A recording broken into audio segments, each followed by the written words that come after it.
At the onset of the Roman Empire, spanning from 27 BC to 476 AD, religious practices were predominantly polytheistic and localized.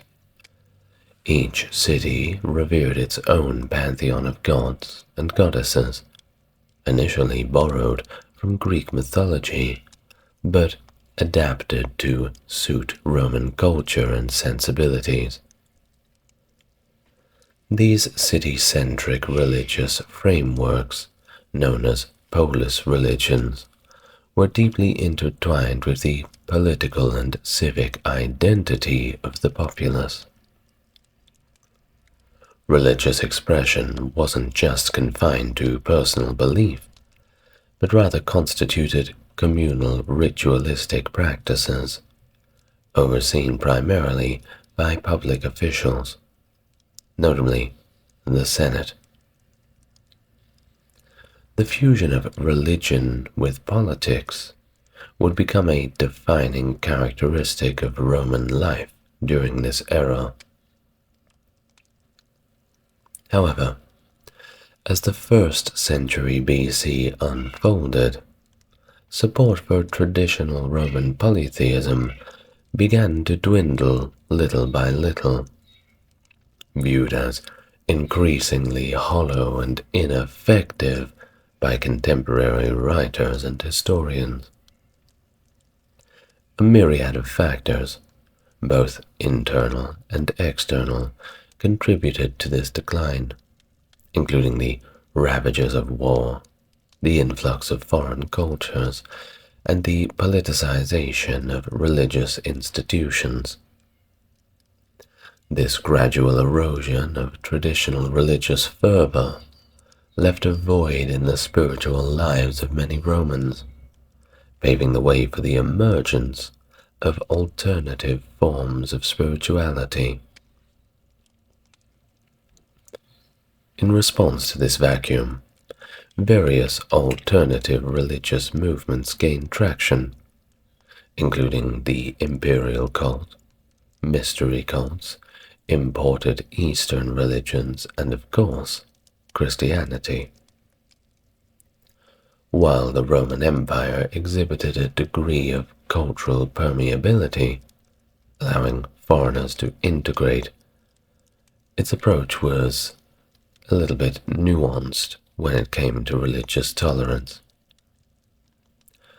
While some foreign gods were assimilated into the Roman pantheon, adherence to ancestral customs played a crucial role in determining acceptance within the Roman society. This apparent openness to foreign beliefs was, however, tempered by instances of intolerance, particularly towards practices perceived as deviating from the established norms. Suspicion and suppression were often directed towards certain religious groups, such as the followers of Dionysus and the practitioners of Bacchanalia, associated with secretive and nocturnal rituals. The state's response to perceived religious threats followed a pattern of suppression, evidenced by periodic expulsions and crackdowns on various religious groups, including Jews, devotees of the Egyptian gods, and of course Christians. The discussion surrounding the reasons behind Roman persecution of Christians gained momentum in 1890, sparking 2 decades of controversy and the emergence of 3 main theories. The first theory, predominantly held by French and Belgian scholars, posited that the existence of a general imperial decree, either attributed to Nero or Domitian, expressly prohibited the practice of Christian religion. This theory, evolving into a common law perspective, drew heavily from Tertullian's accounts, suggesting that Nero's older resolution against new religions was applied to Christians based on the principle that introducing a new superstition without state authorization was indeed a capital offense.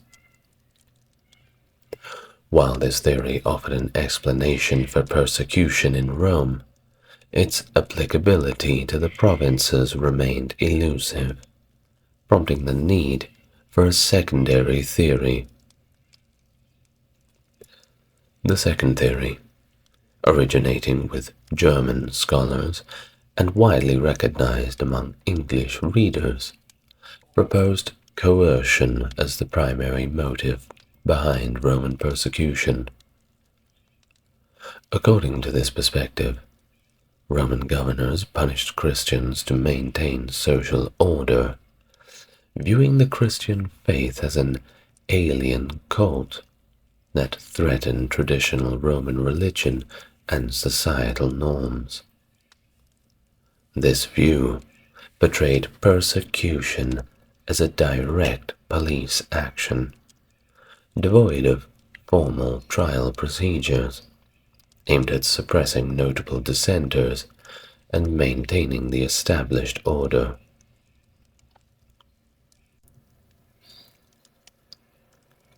The third school of thought suggested that Christians were targeted for specific criminal offenses, including murder, incest, magic, illegal assembly, infanticide, and even treason.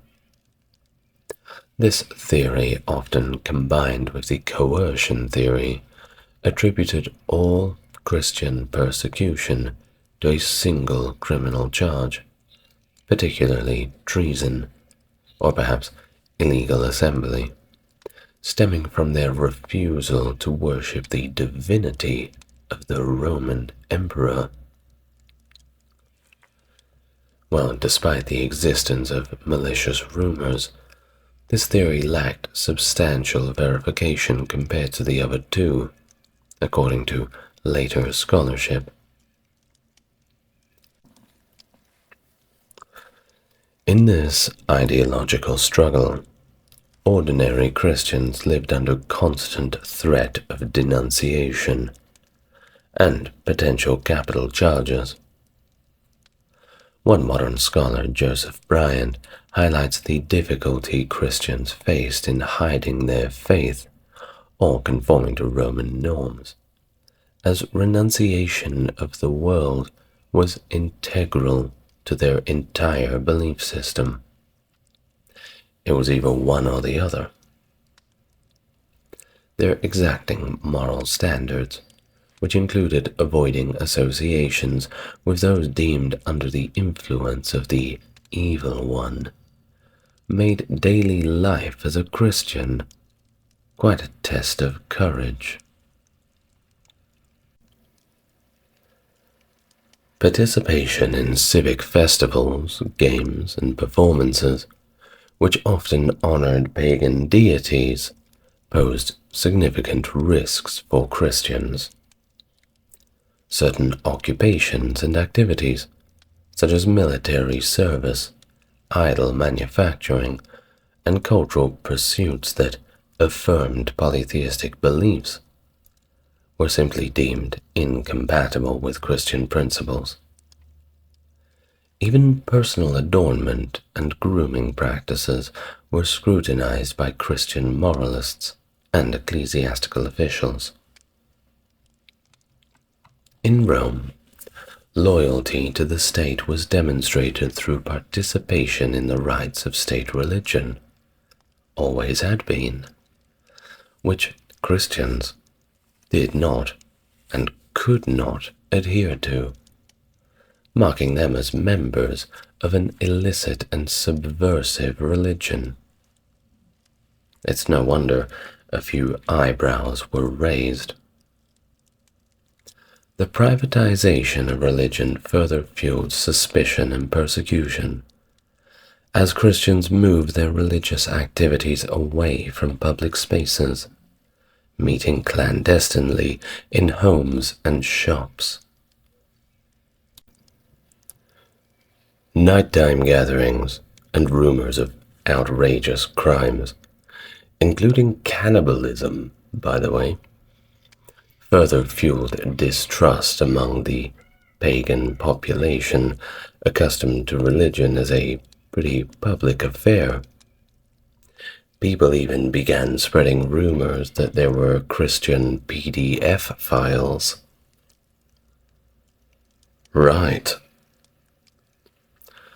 Early Christian communities stood out for their remarkable inclusivity across social strata, surpassing even the Roman voluntary associations in this regard. The groups formed by Paul the Apostle exhibited significant heterogeneity, with women playing a notable greater role compared to contemporary Jewish or pagan communities. Emphasizing love for others, including enemies, Christians of all backgrounds refer to each other as brother and sister.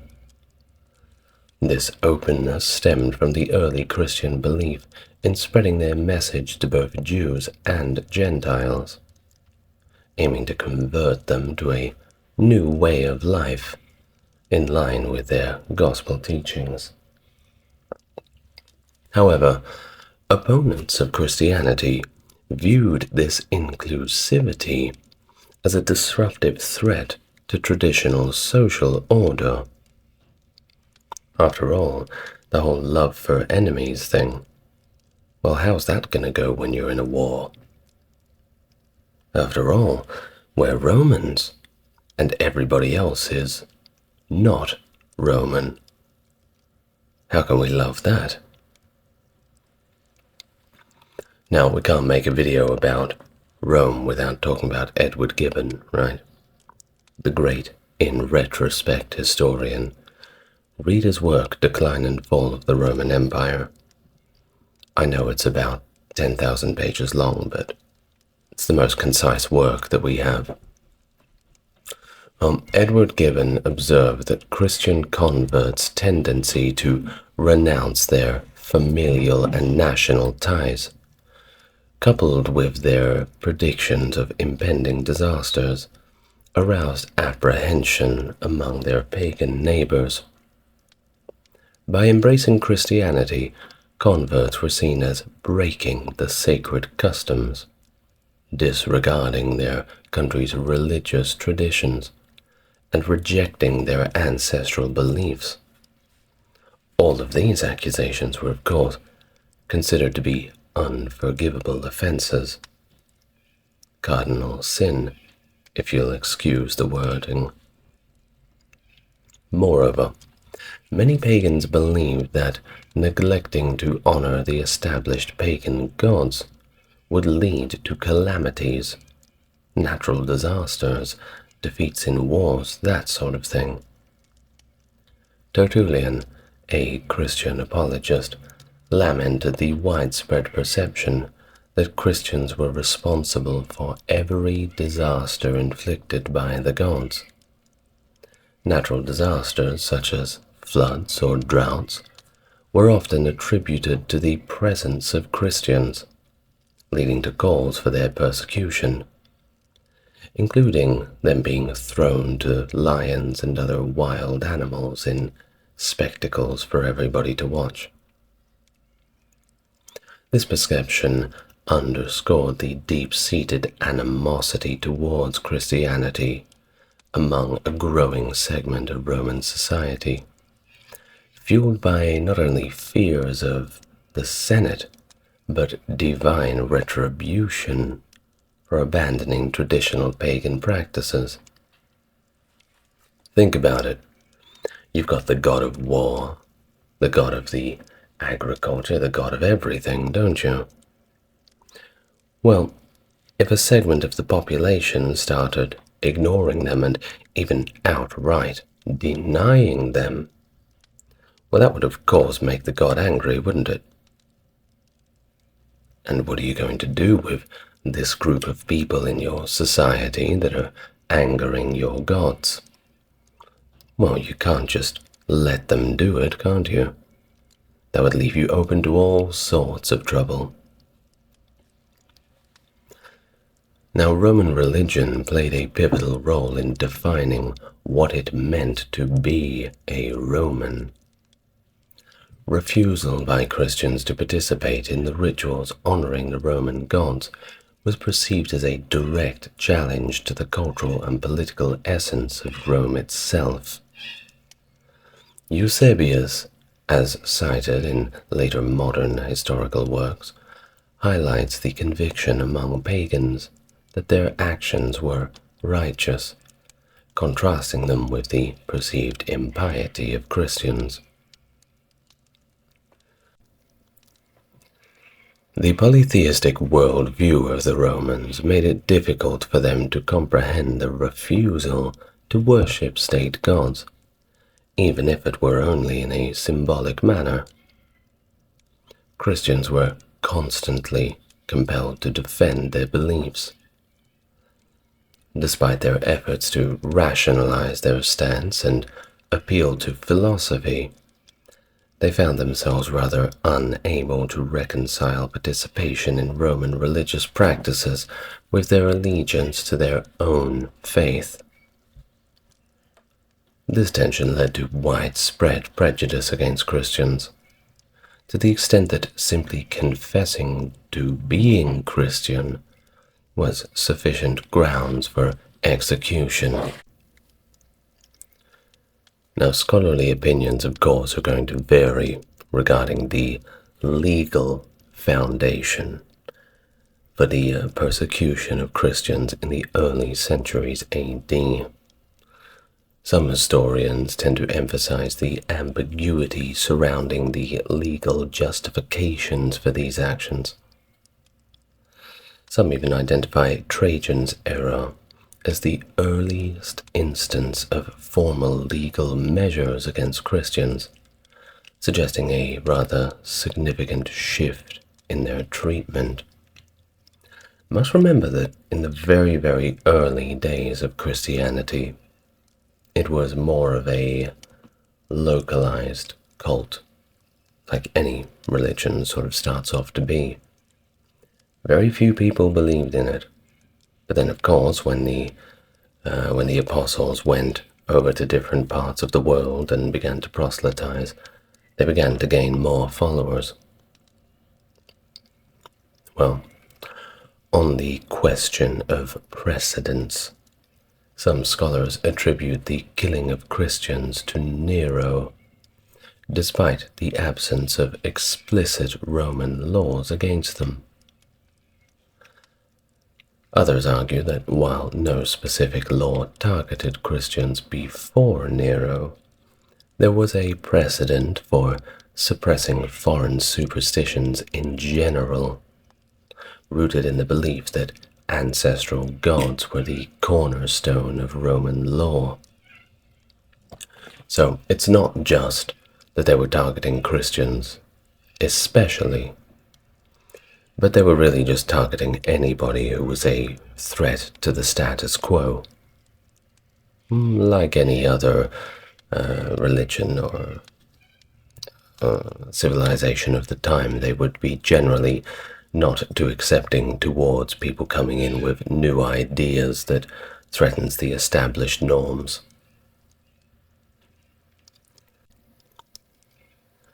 Of course, it's also been suggested that the mass executions under Emperor Nero kind of established a precedent, leading to Christians being subject to capital punishment simply for their affiliation.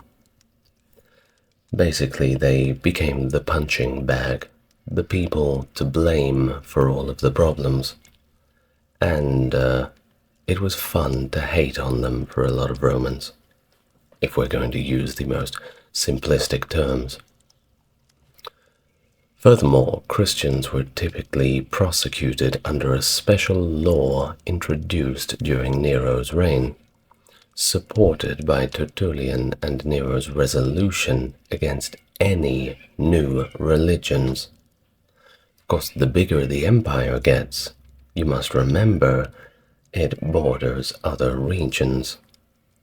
And other regions have their own customs, their own cultures, and of course, their own religions.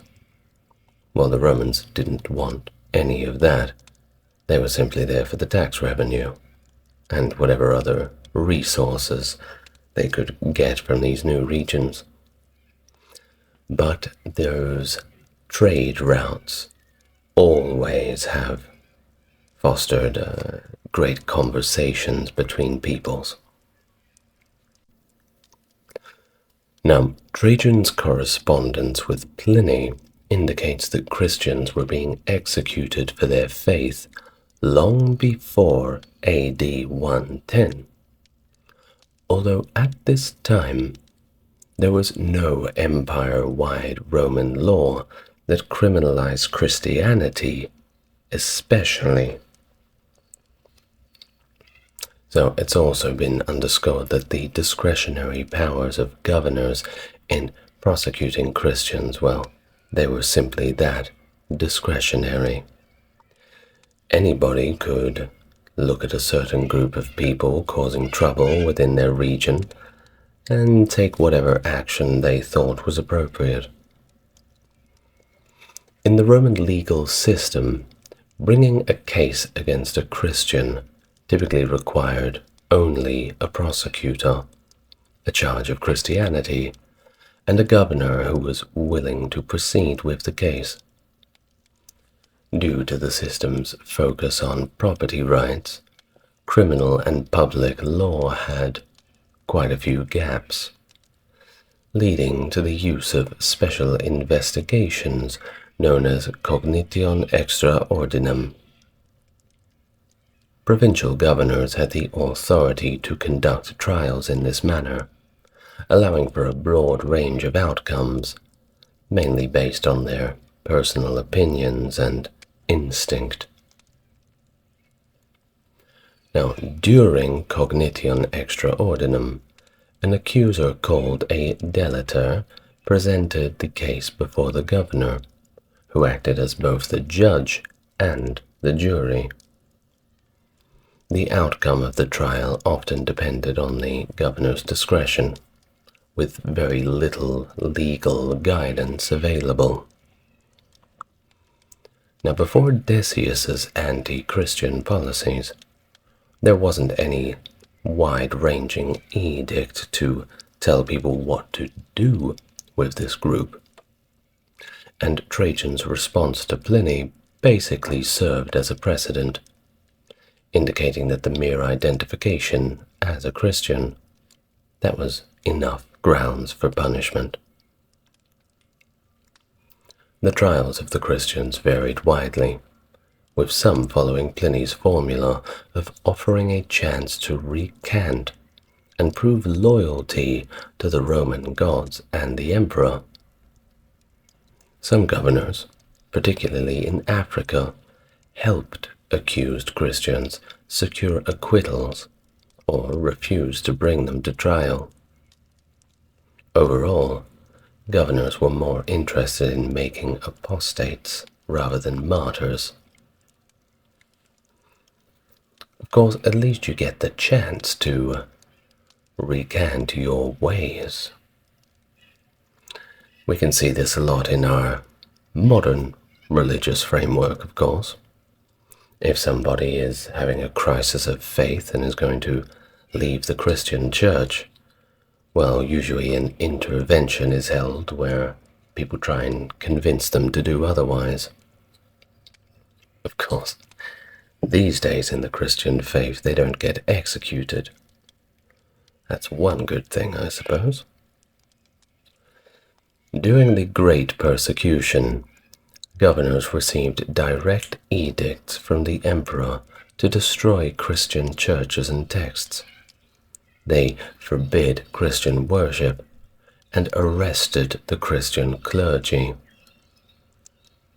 Despite these orders, the enforcements, of course, varied, with some governors claiming to shed no Christian blood and others simply turning a blind eye to evasions of the edict.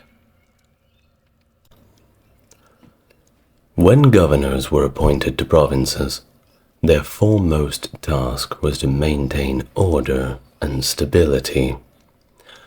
To achieve this, they prioritized keeping the populace content.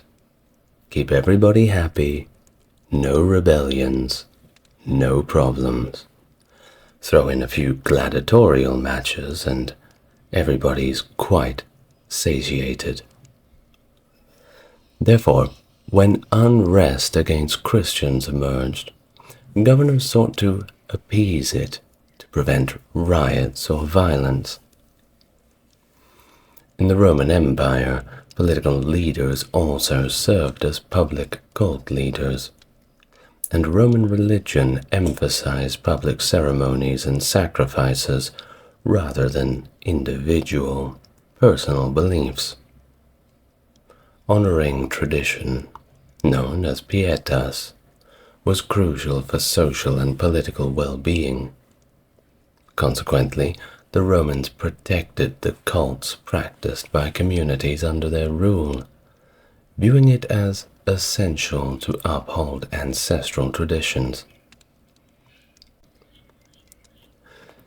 Now, in the early days, it was pretty hard to tell the Christians apart from the Jews. Many of the Romans simply couldn't tell the difference, because they saw Jesus as a Jewish prophet. So they thought, well, this is just a different kind of Jew, right? Well, wrong. The distinction between Christianity and Judaism became more pronounced over time. Christians were exempt from paying the Jewish tax after Nerva's modification in 96, and this, at least in a legal sense, solidified their separate identity from the Jews. Of course, the Christians themselves knew they were completely separate, but everybody else had to catch on to that idea over time.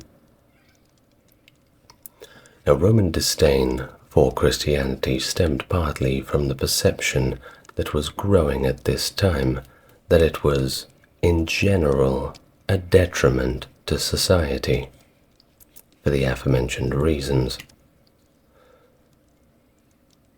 Once Christianity was no longer viewed as a subset of Judaism, it was simply deemed a superstition, which had massive implications for Roman society. Superstitio was seen as completely corrosive, causing individuals to lose their humanity. While the persecution of superstitious sects was not uncommon in Roman history, the level of persecution against Christians varied depending on the perceived threat that they posed. Christian beliefs and practices were viewed with suspicion by many Roman officials, given their worship of a convicted criminal. That's right. Refusal to swear by the emperor's genius, and criticism of Rome in their religious texts. You must remember that Jesus was found guilty by the Romans and executed by the Romans. So the Christians taking this person on as their main role model, that was definitely a slap in the face to the established order. And this is really where the false accusations, such as the incest libel, really began to kick off. And at every turn, these accusations were used to discredit the Christians. Not just that, but they were also used as an excuse to justify the persecution. You can't just take people out into the streets and beat them for no reason. Of course, the Christians, while they were being persecuted, had very little recourse to speak out. They couldn't really defend themselves too much. Well, the early Christian persecution began rather sporadically and locally, with the first organized persecution, with government approval, beginning by Nero in AD 64, following the Great Fire of Rome, which the Christians also got blamed for. This persecution was, however, confined to the city of Rome, but over time, the persecution continued intermittently, with mob violence becoming increasingly common, possibly even fueled by rival sects within Christianity, as they were fighting amongst each other as well. In the mid-2nd century, incidents such as the persecution at Lyon in AD 177 included a massive mob assaulting and gathering up the Christians to be stoned. Additionally, there were instances of elaborate hoaxes perpetuated against Christians, as described by the satirist Lucian. Emperor Decius issued a decree in AD 250, requiring a public sacrifice as a gesture of allegiance to the emperor and the established order. While the decree was not specifically aimed at Christians, they were often targeted due to their refusal to participate. Christians then faced arrest, imprisonment, torture, and then, unfortunately, execution for refusing to comply. Some Christians fled to rural areas, while others obtained certificates called libelli by purchasing them or offering sacrifices to Roman gods, basically a get-out-of-jail-free card. The acceptance of these lapsed Christians was of course a topic of debate within the Christian community. Not a good way to make friends in the church. The persecutions reached their peak under Diocletian and Galerius at the end of the 3rd and beginning of the 4th century. However, the Edict of Serdica, issued by Emperor Galerius in AD 311, officially ended the persecution of Christianity in the Eastern Roman Empire. Western Roman Empire had to catch up a little bit. Constantine the Great subsequently legalized Christianity in AD 313 with the Edict of Milan. It wasn't until the latter part of the 4th century, under Emperor Theodosius I, that Christianity became the official religion of the Roman Empire. So do remember that. Many people have the misconception that Constantine the Great was the one who did all of the heavy lifting. And yes, he did. But it was Theodosius that really made it the official religion. The debate surrounding the extent and severity of early Christian persecutions traces its origins to historians such as Gibbon and Bowersock. Gibbon's work, the 10,000-page tome Decline and Fall of the Roman Empire, along with his other essays, although praised as a masterpiece, has been criticized for certain biases that may have influenced his historical method. Specifically, Gibbon's skepticism towards Christian martyr accounts led him to believe that the numbers and the brutality of persecutions were somewhat exaggerated. Subsequent scholars have expanded on Gibbon's argument, suggesting that the exaggeration was necessary to foster the cult of the martyrs, and solidify a distinct Christian identity separate from Roman and Jewish identities. However, Dean and Theology Professor Graydon F. Snyder challenged this notion, arguing that the cult of martyrs did not influence early records, as it did not emerge until after Constantine. Despite Gibbon's skepticism, most modern scholars are less doubtful of the severity of persecutions. One historian of the Diocletian era emphasized that the horrors of persecution were plausible and not to be dismissed lightly. The authenticity of pre-Constantinian accounts of martyrdom remains a subject of debate, of course. These accounts, categorized into three groups, range from official records and direct testimonies to later hagiographic fantasies. Now, what about Eusebius? Well, while some question the reliability of Eusebius due to his biases and errors, many of his claims are considered dependable due to his meticulous use of original sources. For example, Eusebius's citation of Melito's Apology and Justin's Apologies corroborates imperial letters that attest to the criminalization of Christianity during Marcus Aurelius's reign. The classification of early Christian martyrs has sparked significant debate, particularly regarding the voluntariness of martyrdom and the accuracy of estimating the total number of martyrs during the Great Persecution.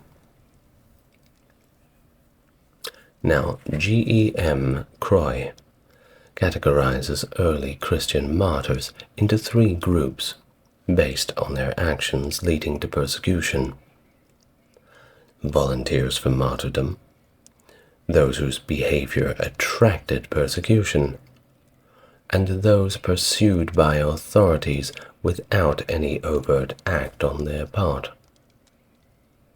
However, his broad definition of voluntary martyrdom has been criticized by other scholars, who argue that the voluntariness was not as prevalent as St. Grass suggests.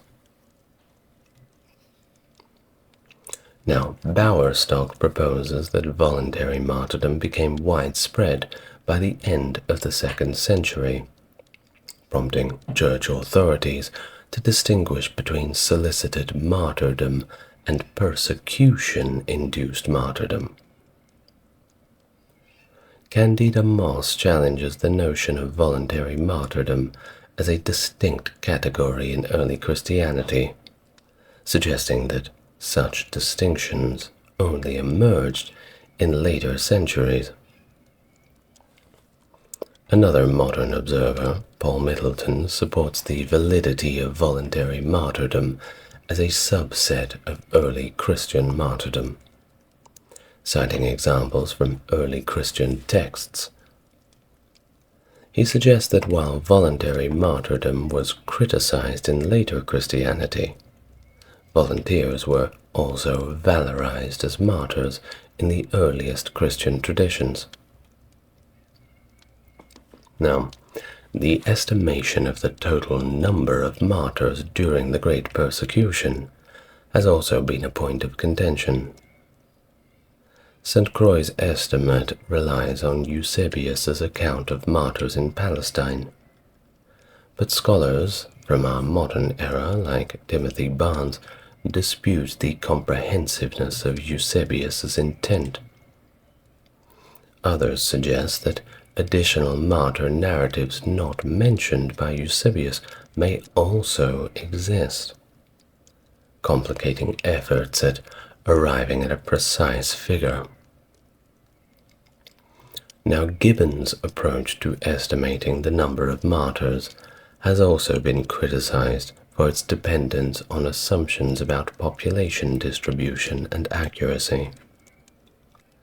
Subsequent estimates have varied widely, with Anglican historian W.C. Frond estimating 3,000 to 3,500 martyrs, while others suggest that over 24,000 martyrs suffered under Diocletian.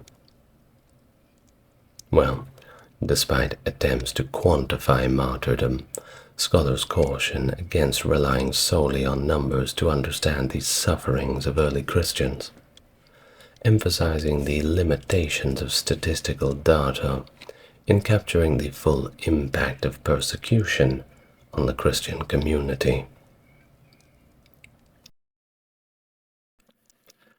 Christians occupied a peculiar position in Roman society.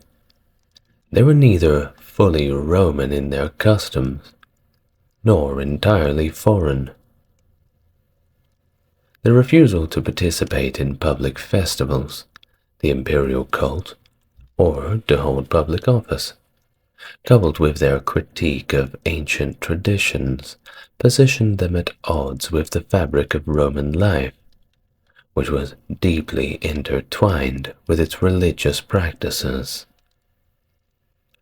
This divergence led to familial rifts, as illustrated by stories of pagan spouses denouncing their Christian partners, and children being disowned for their new faith.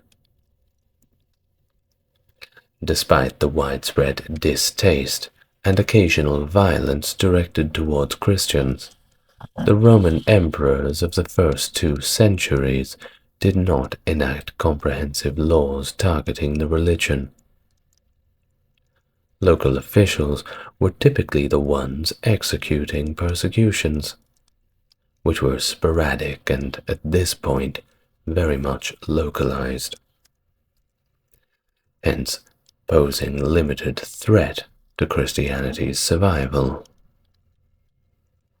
However, Christians lived with a constant fear of state reprisal, which significantly shaped their collective identity. The 3rd century, however, marked a shift. Emperors began to take a more active role in persecuting Christians, moving beyond merely reacting to public sentiment. Christianity itself was evolving, with adherents now coming from wealthier and more influential segments of society. The official stance hardened, with emperors like Septimius Severus forbidding conversions and others like Decius requiring public acts of allegiance to pagan gods. This all, of course, culminated in a widespread persecution and even martyrdom among many Christians in the empire. Decius's efforts to undermine Christianity through forced apostasy had a significant impact, leading to mass renunciation of faith in some areas.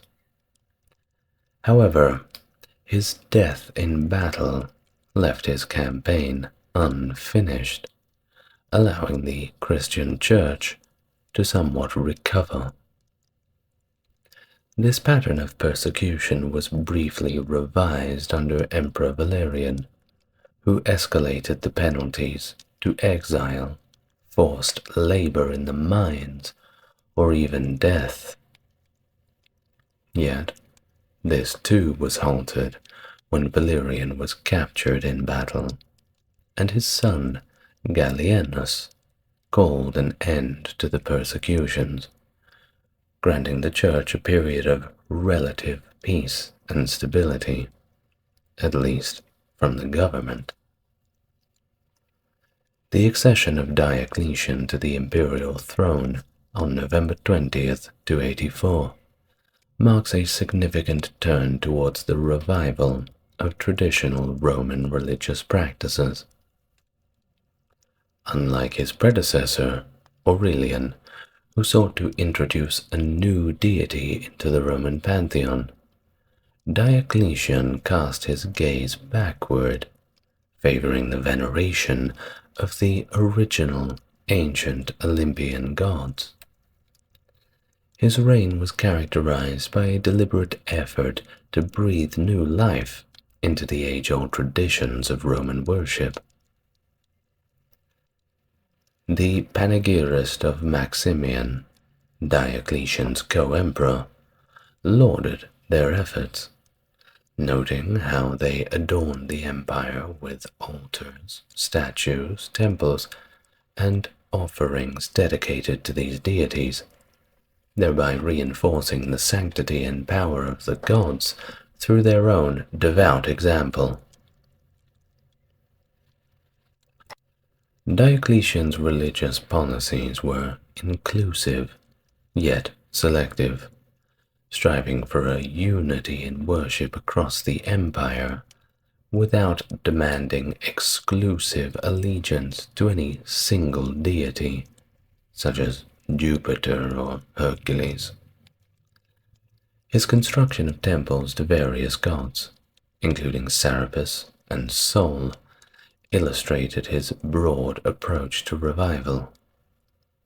Nonetheless, his favor leaned towards deities believed to safeguard the empire as a whole, rather than provincial gods, signaling a shift towards a more centralized form of religious observance.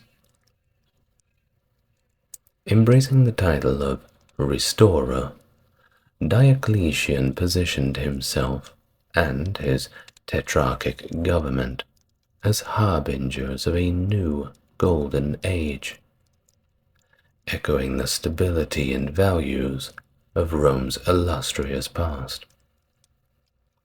His administration embarked on wide-ranging reforms, affecting coinage, taxation, architecture, and society, all underpinned by a staunchly traditionalist, albeit authoritarian, ideology.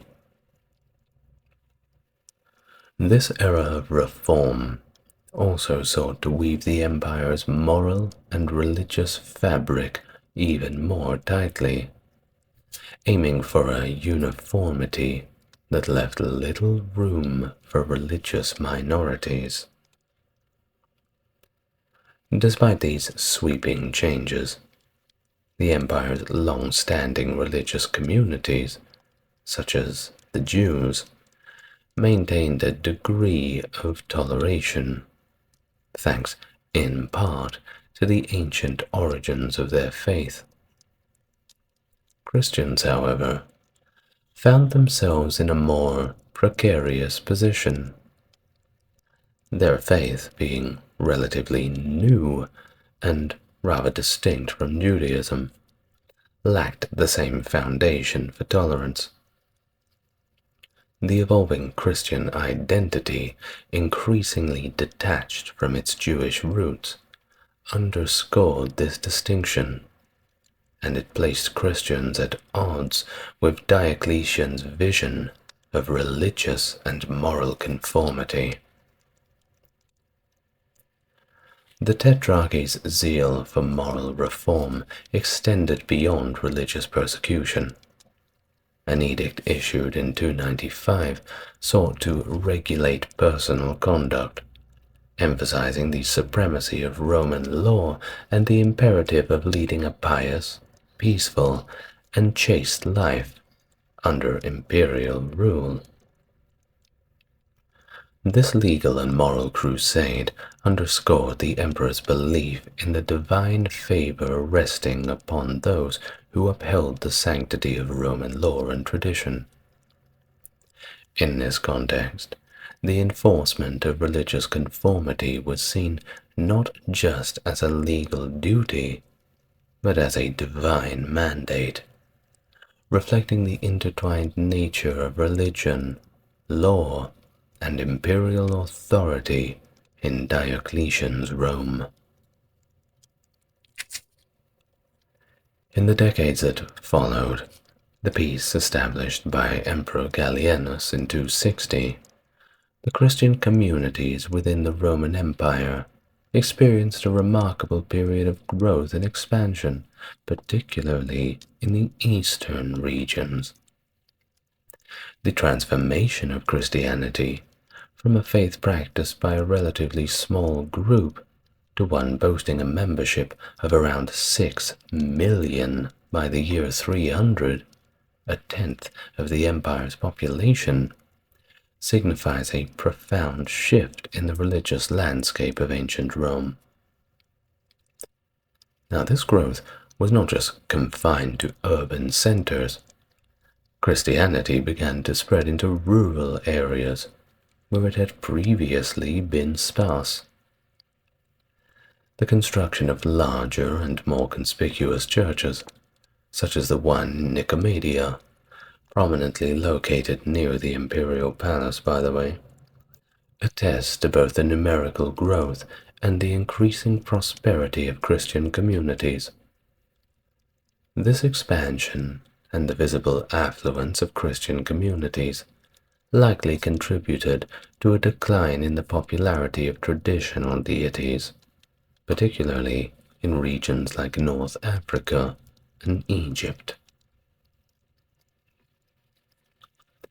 Of course, the post-Gallienus era saw Christians attaining high ranks within the Roman government, a testament to the faith's growing integration into the fabric of Roman society.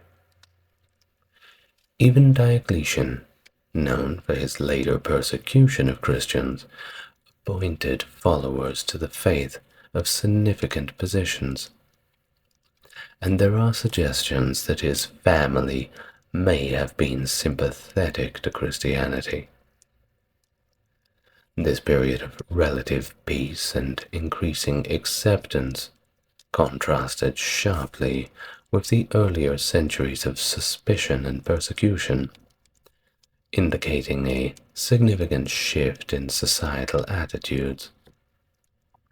However, not all were pleased with Christianity's burgeoning influence.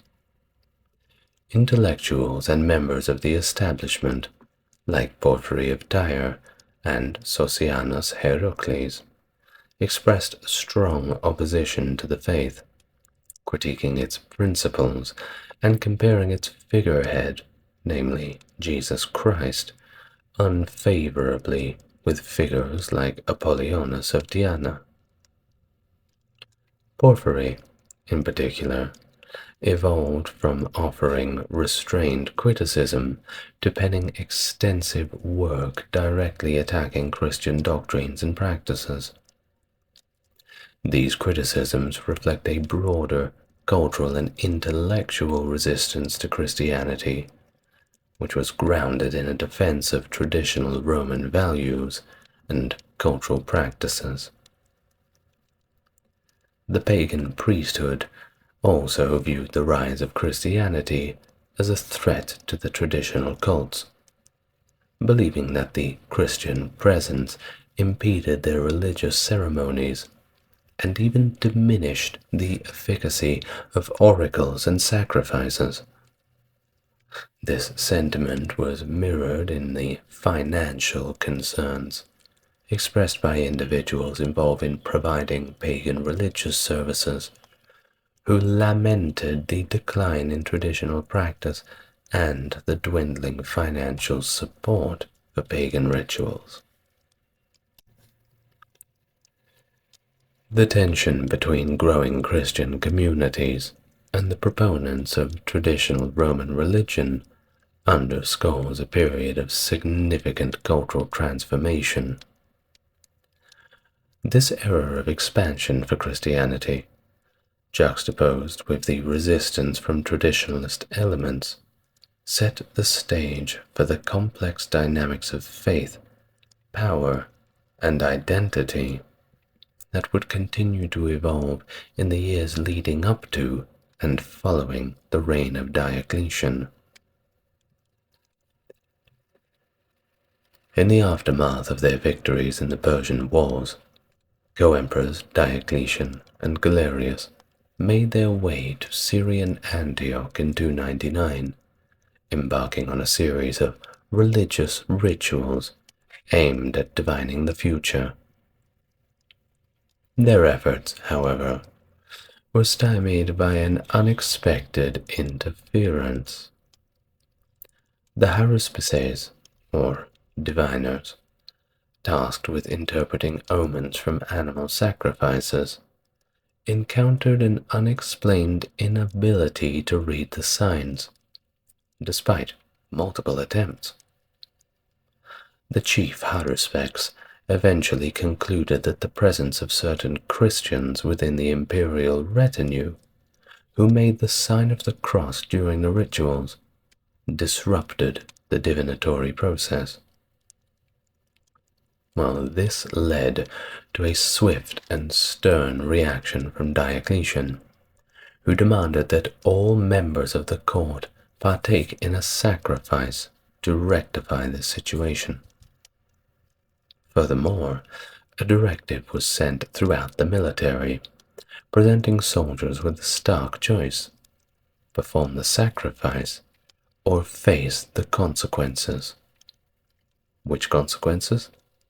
Well, they included discharge from service, loss of rank, and the forfeiture of pensions and savings. Interestingly, these measures, while severe in their impact on careers and livelihoods, did not result in bloodshed among the Christian members of the imperial household, suggesting a level of restraint or perhaps an adherence to a policy of intolerance rather than outright violence. I suppose one would have to remember that those eastern regions had quite a lot of Christians in them, and when you have a large group of people, well, you don't really want to annoy them.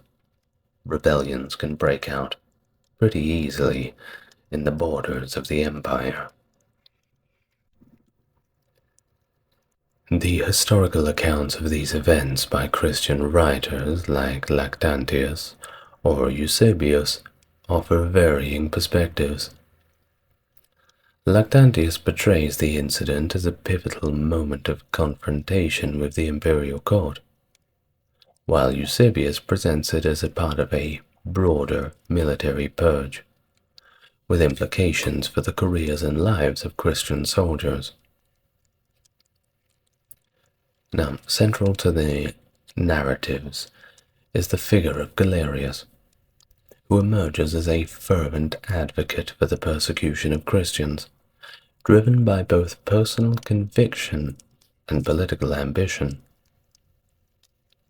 His desire to elevate his status within the imperial hierarchy, combined with the influence on his devoutly pagan mother, Romula, painted him as a key proponent of anti-Christian measures. This portrayal is also supported by Christian sources, which highlight his role in initiating and benefiting from the purge. In contrast to Diocletian's more complex stance, characterized by a blend of religious conservatism and a tendency towards tolerance. The dynamic between Diocletian and Galerius, influenced by their individual beliefs, personal histories, and political aspirations, underscores a nuanced take in this, setting the stage for a period of increased persecution, which would shape the imperial attitudes towards the Christians. Following the initial wave of persecutions, the political and religious climate within the Roman Empire seemed to somewhat stabilize for a time. Diocletian, having settled in Antioch for 3 years, undertook measures to maintain the empire's stability, including instituting a grain dole in Alexandria during a brief visit to Egypt. It was during this relatively calm period that a new target of imperial ire emerged: the followers of the prophet Mani. The Manichaeans, accused of introducing foreign and destructive doctrines into the Roman realm, caught Diocletian's attention. His response, articulated in the Edict de Maleficus et Manichaeus on March 31st, 302, was severe and unequivocal.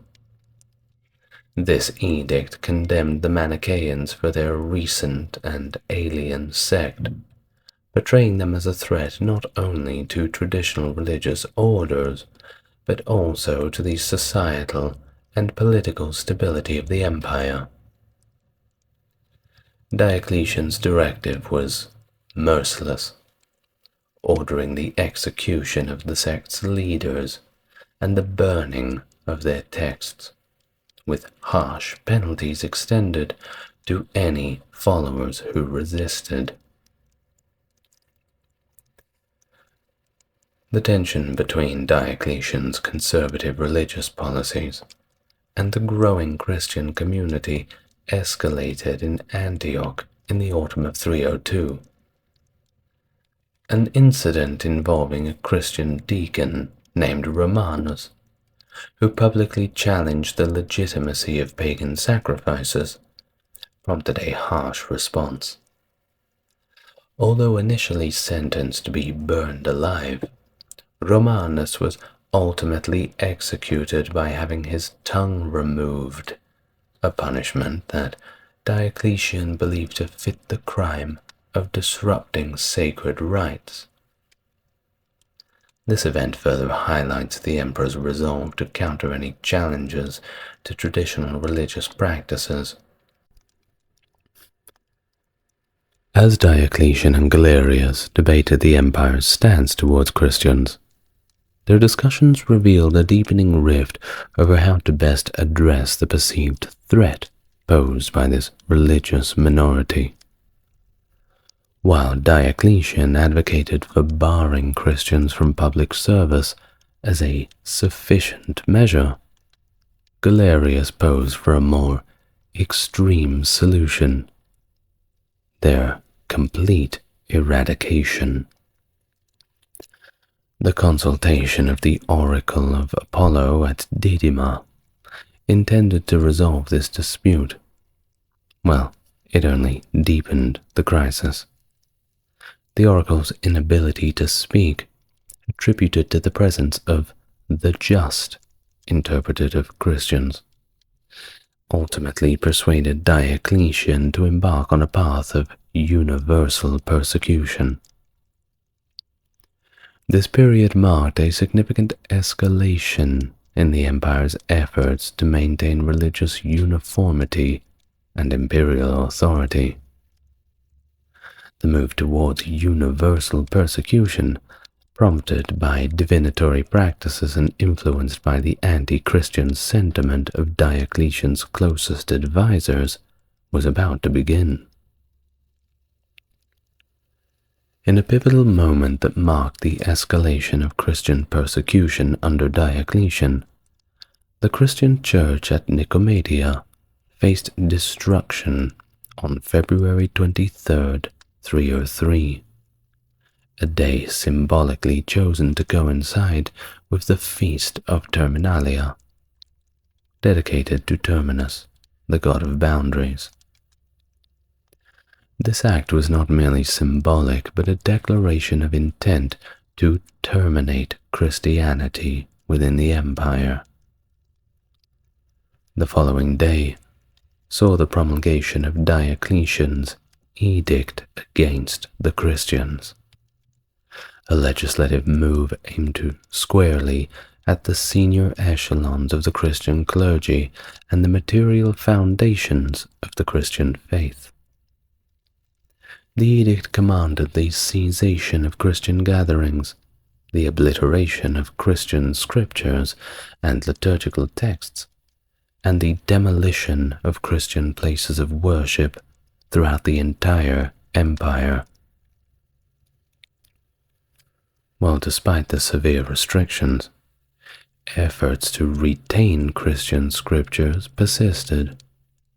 with believers trying to save what they could of the sacred texts. The distinction between canonical and apocryphal texts began to blur as Christians faced the agonizing decision of whether to surrender the scriptures or surrender their lives.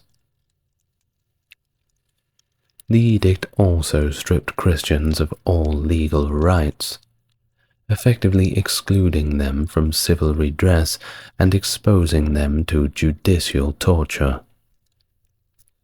It demoted Christian members of the senatorial and equestrian classes, decurions, veterans, and soldiers, while Christian imperial freedmen faced re-enslavement. Diocletian's intent for the edict to be executed without bloodshed stood in contrast to Galerius's more draconian vision of enforcing compliance through the threat of burning alive. Despite Diocletian's wishes, the nature of the persecution varied locally, with some judges resorting to capital punishment.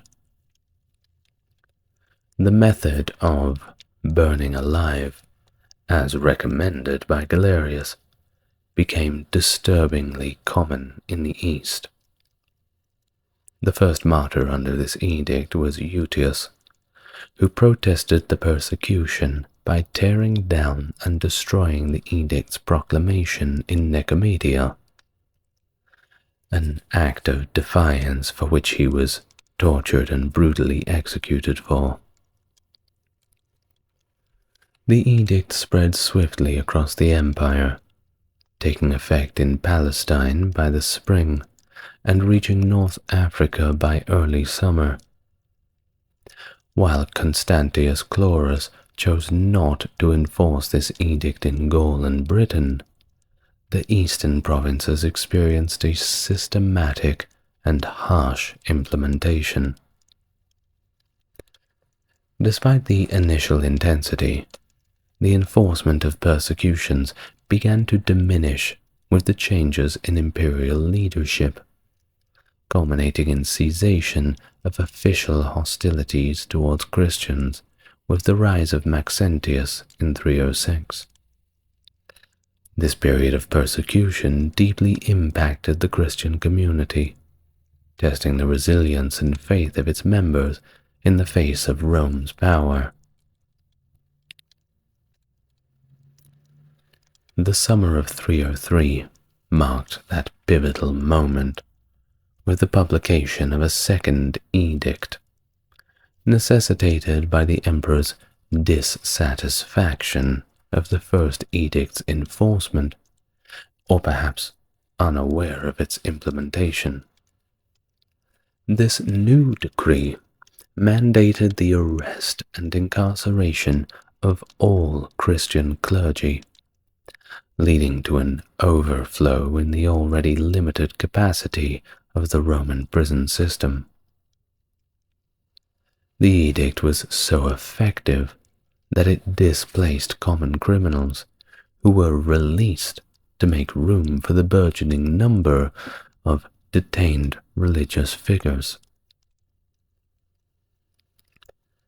As the 20th century of Diocletian's reign, the 20th anniversary, rather, of Diocletian's reign approached in November of 303, a third edict was introduced, offering imprisoned clergymen amnesty on the condition that they perform sacrifices to the pagan gods. This edict aimed not only to alleviate the strain on the prison system, but also to sow discord within the Christian community by highlighting instances of apostasy among its leaders.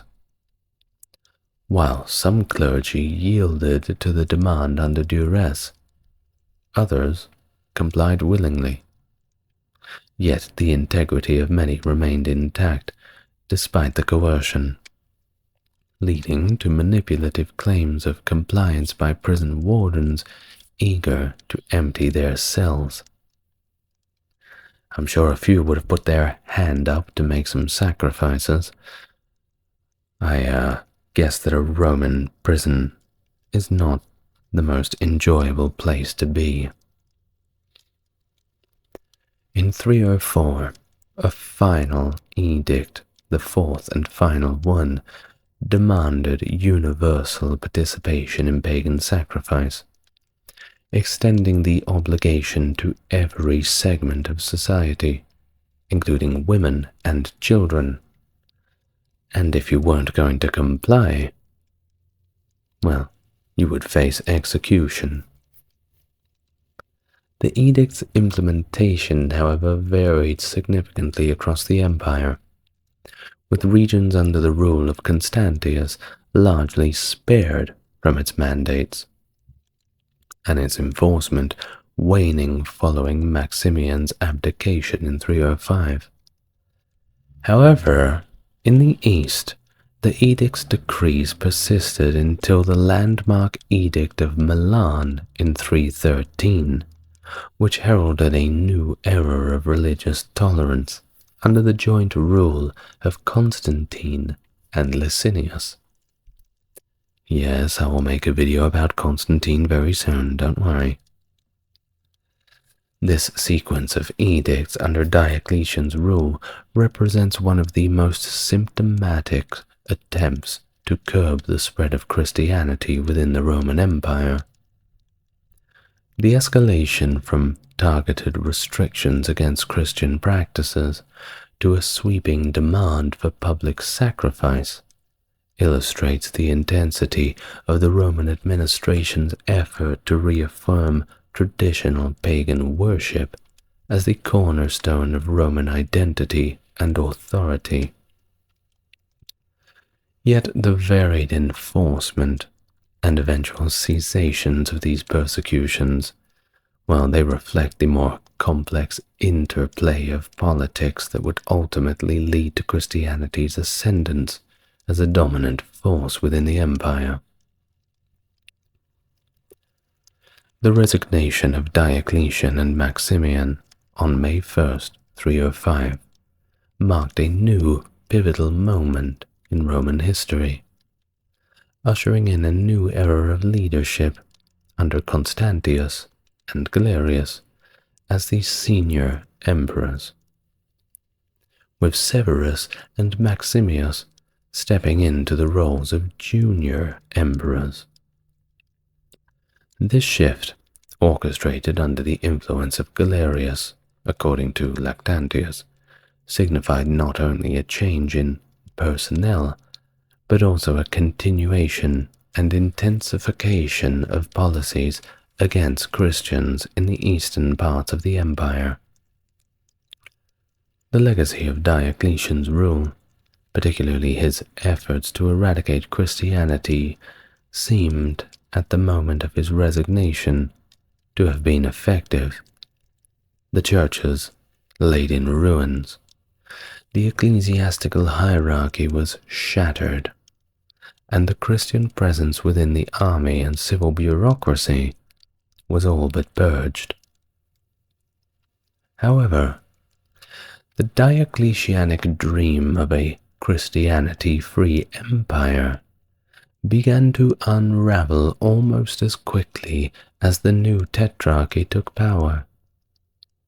In the east, Galerius and Maximus doubled down on the persecution, issuing edicts that demanded universal sacrifice from the population.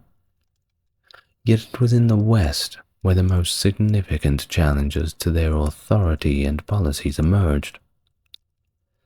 The exclusion of Constantine and Maxentius from the succession plan sowed seeds of discontent and rivalry, setting the stage for a dramatic reversal in the empire's approach to Christianity. Constantine, ascending to power in the west following his father's death, took immediate steps to cease the persecution of Christians and restore their rights and properties, positioning himself as a protector and benefactor of the Christian faith. Meanwhile, Maxentius, seizing control of Rome, extended toleration towards Christians within his territories, further eroding the foundations of the persecutions established by Diocletian and Galerius. These developments signaled not just a shift in the empire's religious policy, but they also highlighted deep fractures within the Tetrarchy as a system of governance. The actions of Constantine and Maxentius, driven by both political pragmatism and personal conviction, laid the groundwork for the eventual acceptance of Christianity within the empire, moving it from the fringes of society into the heart of imperial power. In the twilight of his reign and life, Galerius issued the Edict of Serdica in 311, a decree that would etch his name into the annals of history with a gesture of tolerance that contrasted sharply with the preceding years of intense persecution. From his deathbed, Galerius sought to mend the fabric of an empire torn by religious strife, granting Christians the freedom to practice their faith openly and to re-establish their places of worship, provided that their gatherings remained orderly. This edict, preserved by Lactantius and translated by Eusebius, reflected a begrudging acknowledgement of Christianity's resilience and a strategic retreat from the empire-wide efforts to extinguish the Christian faith. Galerius's proclamation, however, did not represent a wholehearted embrace of Christianity. Rather, it was an interesting exercise in pragmatism, rooted in the desire for stability and the recognition of the futility of further persecutions. By allowing Christians to pray for the health of the emperor and the security of the state, Galerius aimed to integrate them into the societal and political fabric of the empire, and somehow leverage their faith for the common good.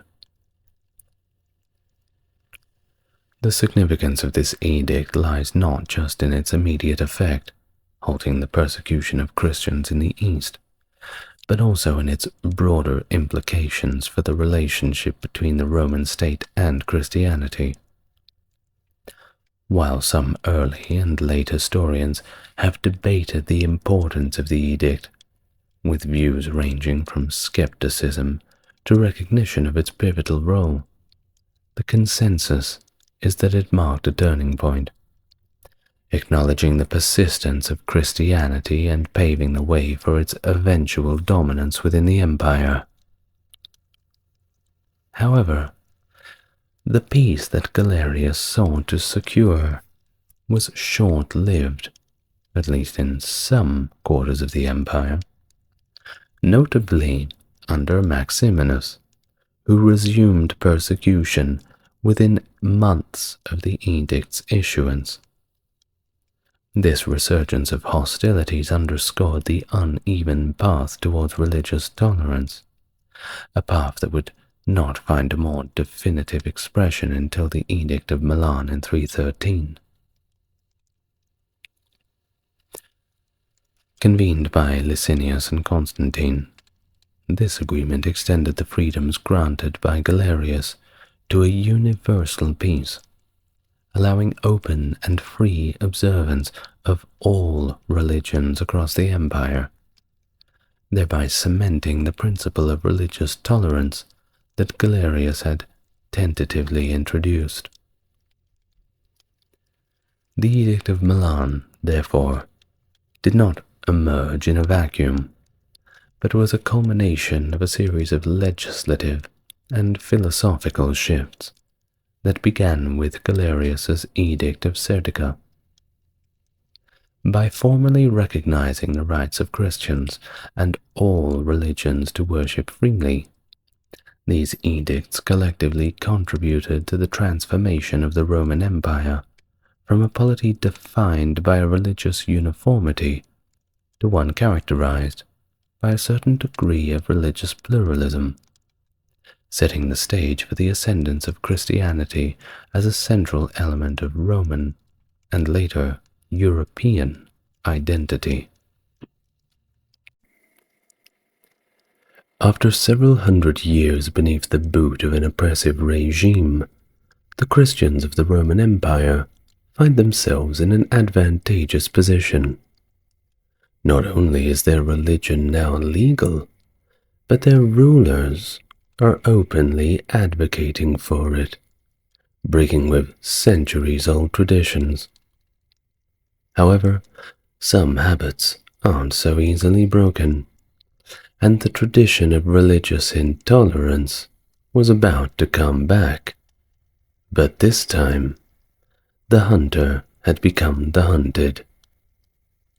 This is the story of how pagans in Rome came to be persecuted in their own ancient lands. Hello and welcome to the channel.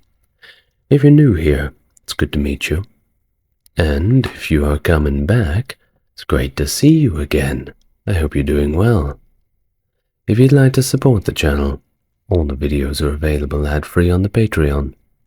Otherwise, if you want YouTube to push my videos out to others, then you can like, comment, and subscribe, but only if you feel like it. Without further ado, let's get on to today's topic: Pagan persecution in Christian Rome. 9 years after Diocletian's brutal persecution of Christians, Constantine triumphantly entered Rome. Unlike his predecessor, Constantine refrained from partaking in traditional pagan sacrifices, and instead ended the exclusion and mistreatment of Christians. He returned confiscated properties to churches, and adopted a policy of tolerance towards non-Christians as evidenced by the Edict of Milan in 313. If you want to know about how Christians were treated before Constantine, I have another video on that too. After 324, Constantine openly embraced Christianity. He demolished some pagan temples, converted others into churches, and neglected the rest. Additionally, he seized temple funds for his own projects and to stabilize the currency. Despite his actions against paganism, Constantine did not entirely halt state support for traditional religious institutions, nor did he significantly alter society's pagan character. Constantine's reign did not witness mass purges or the execution of opponents' supporters.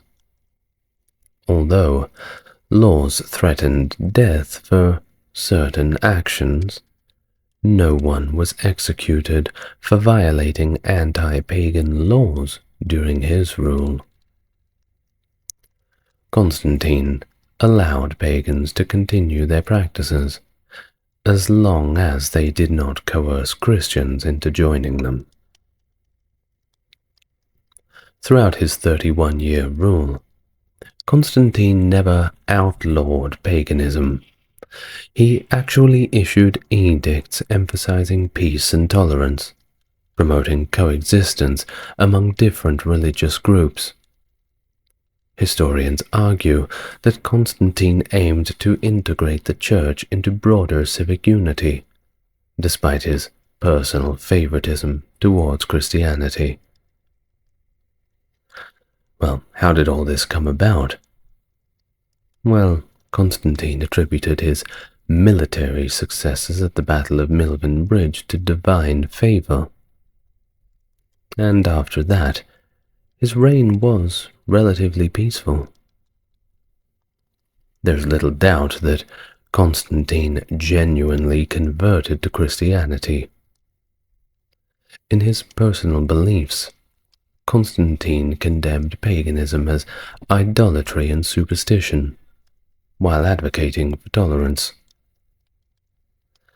He and his contemporaries did not consider paganism as a legitimate religion. Instead, they viewed it as an outdated illusion. His words, not mine. Constantine expressed disdain for the old religion, describing pagan rites as misguided and their temples as places of falsehood compared to the truth found in Christianity. In a letter to the king of Persia, he rejected pagan sacrifices and professed to worship the high god on bended knee.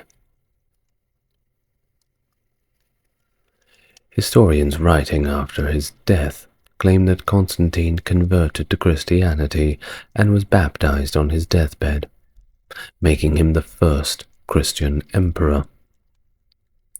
However, modern observers note that the story of Constantine's baptism by Pope Sylvester later emerged as a part of a romanticized portrayal of that pope's life. This narrative aimed to conceal the embarrassment of Constantine being baptized by an Arian bishop, Eusebius of Nicomedia, while he was on campaign in Persia. Although Constantine intended to be baptized in the Jordan River during a visit to the Holy Land, he fell critically ill in that town of Nicomedia. He received the swift baptism by Eusebius before he passed away shortly afterward on May 22, 337, at a suburban villa named Acheron. Some have described Constantine's policies towards pagans as ambiguous and elusive, particularly concerning the claim that he banned blood sacrifices. There are, however, contradictory sources on this matter who assert that Constantine did ban blood sacrifices, and Labanius, a contemporary historian, who suggests that it was Constantius II who enacted such a ban, whereas Constantine sort of turned a blind eye to them, or rather just a willful ignorance. Well, in regards to Eusebius, he explicitly states in his work De Vita Constantini that Constantine enacted a law appointing mainly Christian governors and forbidding any remaining pagan officials from participating in sacrifices in their official capacity. However, other evidence fails to support Eusebius's claim. Constantine's own letter to the eastern provincials makes no mention of any law against sacrifices at all. Modern archaeologists suggest that blood sacrifices were already declining in popularity during Constantine's time, and this was completely unrelated to anti-pagan sentiments. Now, while Constantine personally disliked sacrifices and removed the obligation for imperial officials to participate in them, there's really scant evidence of a sweeping ban, and there is a little evidence of their continued practice, but very little. All records of anti-pagan legislation by Constantine come from the work of Eusebius, The Life of Constantine, which was written shortly after his death, and many scholars view this more of a panegyric than a historical account. Eusebius' example often interprets laws in a strongly Christian manner, and this leads us to believe that maybe it wasn't as accurate as it could have been, a little biased. But what's a history book without its bias? While it's likely that Constantine did enact a few laws that led to sacrifices in general being banned, or at least their decline, not just blood sacrifices, by the way, but all sacrifices. It led to their decline by the 350s. Paganism itself, of course, persisted beyond this point. It's very hard to just wipe that out with a few laws. Polytheists found ways to worship their gods, and the ban on sacrifices certainly had its limitations. Paganism remained widespread into the early 5th century, and continued in parts of the empire well into the 7th century and beyond. This practice contrasted sharply with private activities, such as divination, astrologies, and Chaldean practices. Rituals were aimed at repelling demons and safeguarding the practitioner, which became associated with magic during the early imperial period. That was AD 1 to 30. Even under pagan emperors, these practices existed in their own sort of classification, and they carried severe penalties of banishment and execution. Now, these private rituals weren't just linked with magic, but also with treason and plots against the emperor.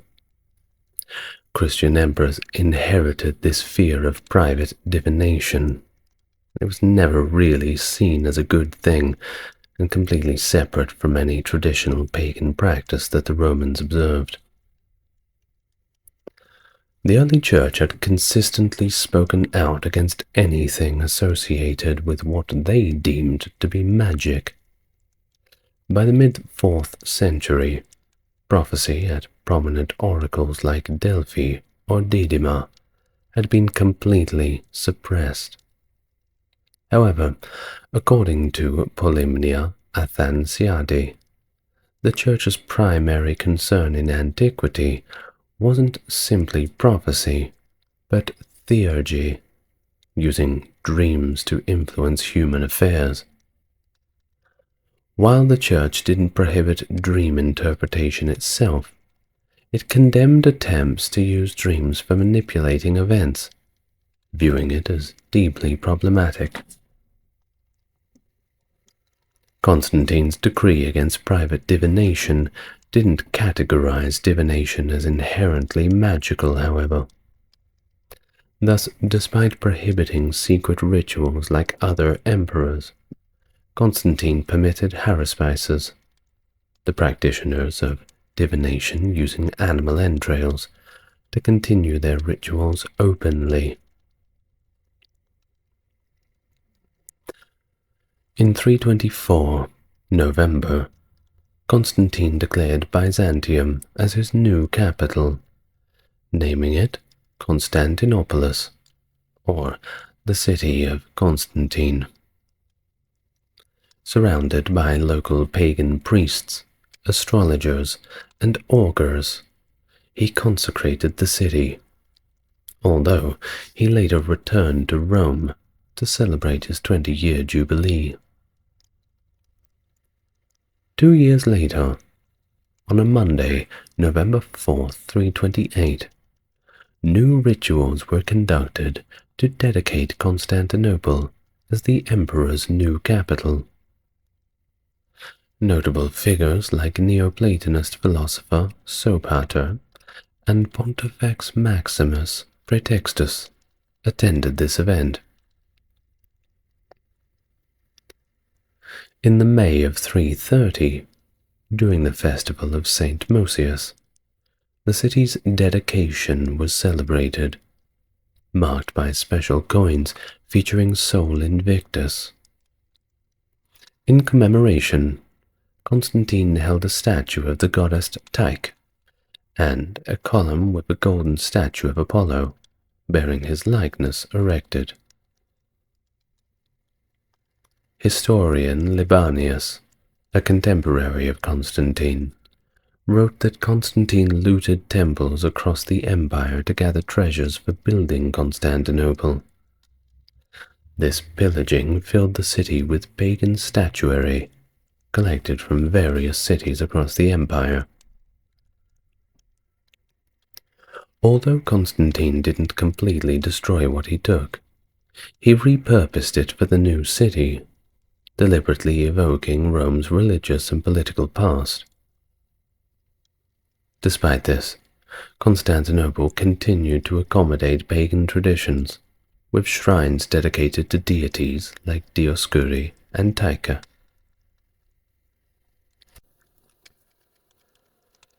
While Constantine acquired sites in the Holy Land for constructing churches, destroying pagan temples in the process, archaeological evidence suggests that temple destruction wasn't as widespread as literature claims. Many temples were simply repurposed or remained untouched, but only a fraction of them were actually destroyed. Either way, the decline of traditional polytheism in the Roman Empire was exacerbated further by economic struggles, leading to a decrease in temple construction and the recycling of building materials. Church restrictions aimed to prevent the pillaging of pagan temples, advocating instead for their deconsecration and subsequent reuse. Now, Constantius II. He was known for his stringent measures against paganism, and implemented a series of policies aimed at curtailing its influence within the empire. His approach reflected a personal maxim: let superstitions cease, let the folly of sacrifices be abolished. This mantra guided his decisions, leading to significant actions that reshaped the religious landscape of his time. One of Constantius's notable endeavors was the removal of the altar of victory from the Senate meeting house, a symbolic act that had far-reaching implications. Despite this removal, he allowed the Statue of Victory to remain, indicating a nuanced approach that sought to accommodate his own religious beliefs while navigating the sensitivities of the pagan senators that remained. This diplomatic move showcased Constantius's attempt to strike a balance between his personal convictions and prevailing religious practices of his era, certainly a tightrope that one has to walk. Furthermore, Constantius implemented bans on sacrifices and divination, instituting harsh penalties for those who defied these edicts. Temples were closed, tax relief for pagans had ceased, and severe consequences awaited individuals found consulting soothsayers. However, while these laws signaled a concerted effort to suppress paganism, their enforcement varied across different regions of the empire.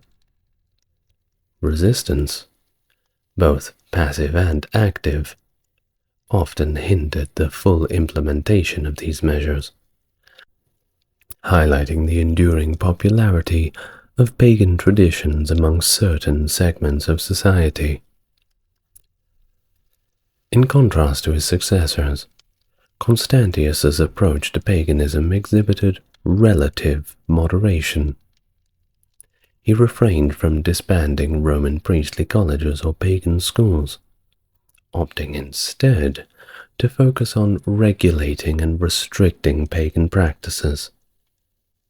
Moreover, Constantius took steps to protect temples located outside city walls, recognizing their cultural and historical significance. This acknowledgement of paganism's enduring presence within the empire underscored Constantius's pragmatic approach to religious governance. But this was just the beginning. Legislation against magic and divination further exemplified Constantius's efforts to combat practices that were deemed incompatible with his new vision for the empire. By linking these activities and imposing penalties for their consultation, he sought to suppress what he perceived as detrimental influences on the society at all. Additionally, laws enacted for the preservation of temples and the punishment of those who vandalized pagan sites demonstrated Constantius's commitment to preserving cultural heritage, even amidst shifting religious dynamics. However, tensions between religious factions occasionally erupted into violence, as witnessed in instances of mob unrest in various cities across the empire. These instances, driven by a myriad of factors, including the aforementioned economic hardships and political strife, underscored the changing of times and unrest during Constantius's reign. People generally don't like it when you try and take their beliefs away from them.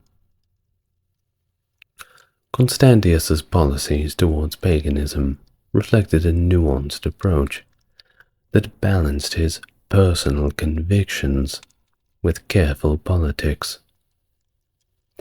While his measures aimed to curb the influence of pagan practices, their implementation faced challenges amidst a relatively multifaceted society. Not everybody was on board with the idea, at least not yet. Constantius's legacy, therefore, remains one characterized by efforts to navigate politics rather than make the empire into a completely Christian entity. In comes Julian, who ascended to the sole rulership for a brief 18-month period from 361 to 63, and wielded his power to enact significant changes in the religious landscape of the Roman Empire. Born into a family with ties to Christianity, Julian's upbringing was marked by exposure to both Christian teachings and the philosophical traditions of Hellenism. However, personal grievances against Christianity, stemming from the alleged involvement of his relatives' deaths at the hands of palace guards, fueled Julian's antipathy toward the faith. Upon assuming power, Julian swiftly moved to reverse the policies of his Christian predecessors. He lifted the ban on sacrifices, reopened temples, and sought to diminish the privileged position of Christians within society. Despite advocating for religious freedom in principle, Julian's actions often displayed a bias against Christianity, as evidenced by his prohibition of Christians from teaching and his favoritism towards practitioners of pagan rituals. Julian's attempts at promoting pagan revival encountered intense resistance from various quarters of society, including Christian communities and provincial authorities. Despite his efforts to replace provincial priests with sympathetic associates, Julian found it challenging to garner widespread support for his religious reforms.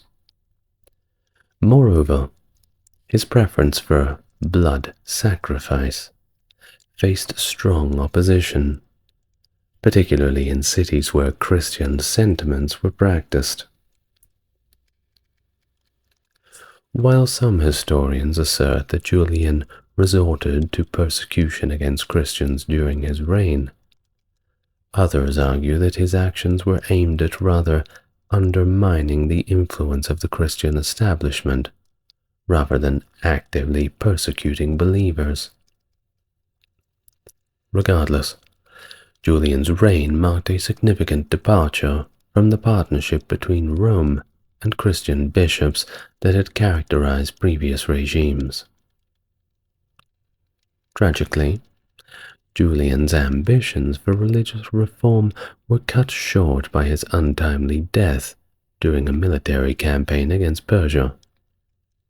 The circumstances surrounding his demise remain a little mysterious, with conflicting accounts attributing his deaths to various causes, including religiously motivated assassination attempts. I think whatever the case, upon hearing the news, there must have been a few Christians breathing quite a sigh of relief. Julian's reign represented a pivotal moment in the history of religious conflict within the empire. His efforts to promote a pagan revival, while met with resistance, underscored the enduring tensions between Christianity and traditional pagan practices during the late Antiquity period. In comes Jovian. Now his reign, though brief, marked a significant shift in the religious policies of the Roman Empire. Ascending to power in June 363 and ruling until February 364, Jovian prioritized peace negotiations with the Sassanid Empire and took steps to re-establish Christianity as the favored religion of the state.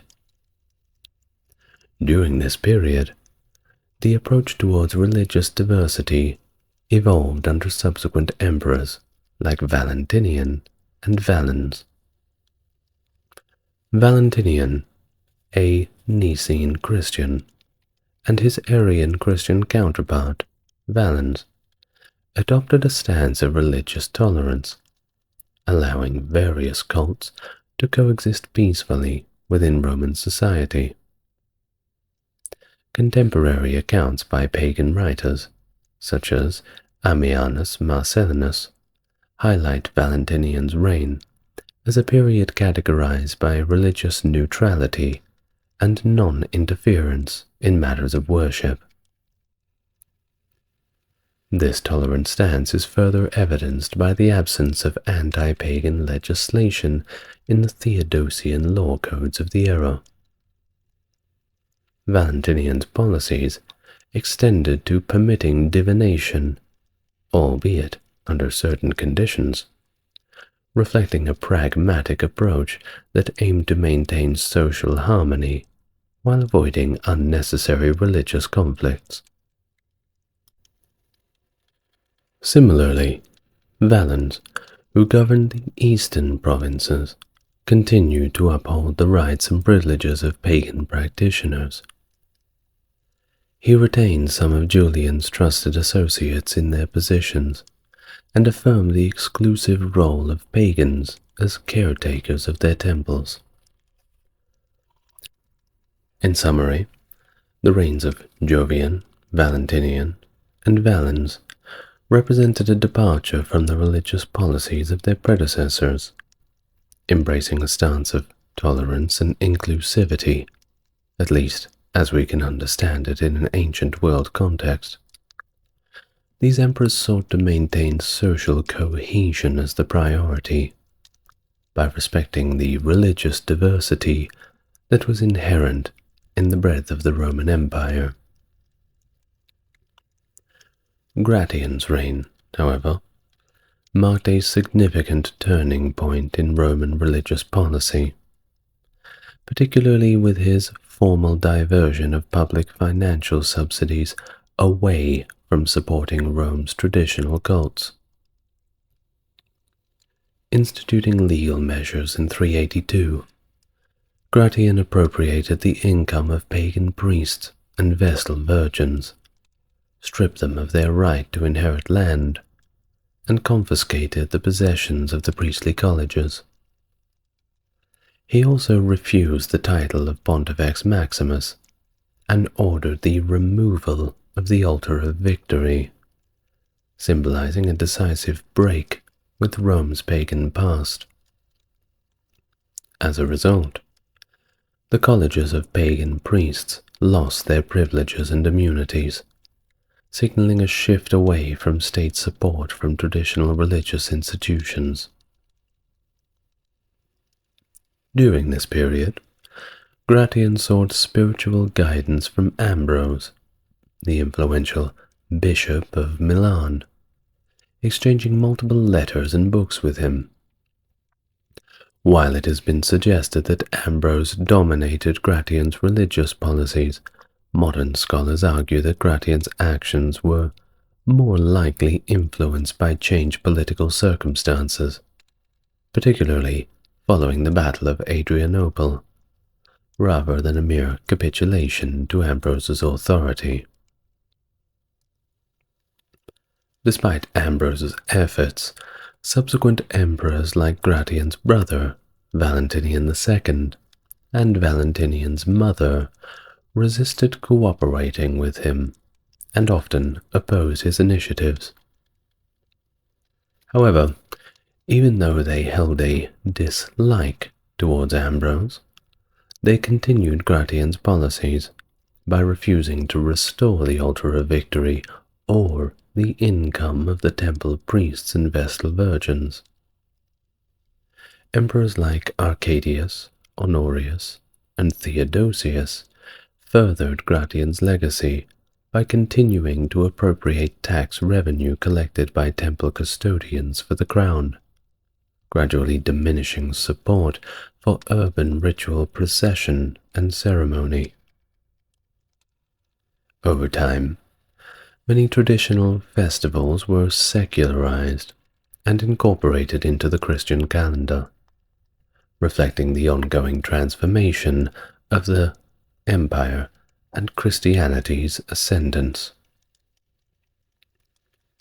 Theodosius's approach to traditional non-Christian cults appears to have been a more cautious and pragmatic one. While he reinforced bans on certain practices like animal sacrifice, divination, and apostasy, he allowed other pagan rituals to be performed publicly and permitted temples to remain open. Although Theodosius converted pagan holidays into work days, the associated festivals continued to be observed. Scholars argue that there is scant evidence to suggest that Theodosius actively pursued a sustained campaign against traditional cults. Instead, he seemed concerned with preventing resentment among the empire's pagan population. For instance, after the death of his Praetorian prefect, Synegius, who had desecrated pagan shrines, Theodosius appointed a moderate pagan to replace him, who worked to protect the temples. Additionally, during his tour of Italy, Theodosius won the favor of the influential pagan faction in the Roman Senate by appointing its members to key administrative roles and nominating the last pair of pagan consuls in Roman history.